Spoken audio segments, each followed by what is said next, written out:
Last time I encouraged you to scout out new talent like a good salesperson scouts out new clients. Let's talk about actually hiring good talent today.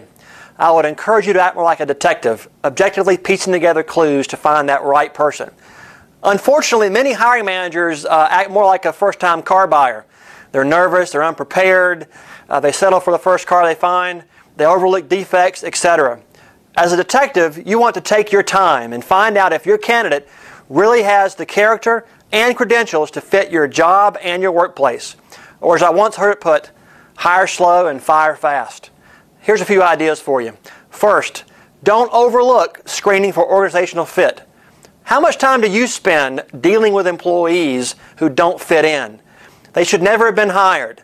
What effect do they have on other employees' morale, performance, motivation, etc.? Leading companies believe that fit is more important than skills. You can't teach character. Now, there are ways to screen for fit. Step one is to identify the non-technical fit requirements at your company. What are your company values? What's your environment like? Supervisory styles, work ethic, risk-taking behaviors, etc. You can then use those to create a profile, and then there are many assessments that can help you screen to that profile. Also, present real-world scenarios for your candidates and ask them to describe how they have handled similar situations in the past. That will also reveal character.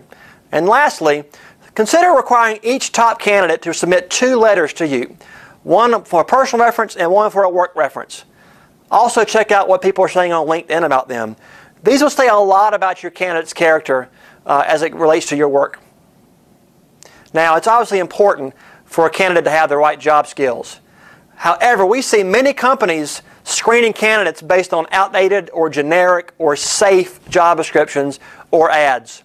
Instead, determine in advance what success looks like for your position in 6 months, 1 year, and 3 years. Then screen candidates based on that success profile. So for a CFO, for example, one success factor might be that within 12 months to determine if we should keep or shut down an underperforming business unit. Have applicants describe how they've actually done that in the past.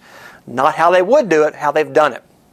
Now, candidates are prepared for standard interview questions like their strengths, their weaknesses, if they were an animal, what kind of animal would they be and why.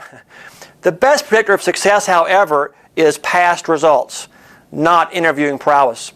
So, I would advise you to ask behaviorally based interview questions centered around the success factors. Again, how they've actually done those things in the past.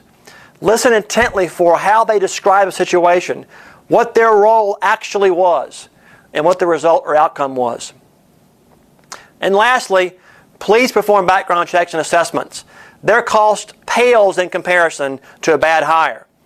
Need motivation? Well, 53% of all job applications contain errors.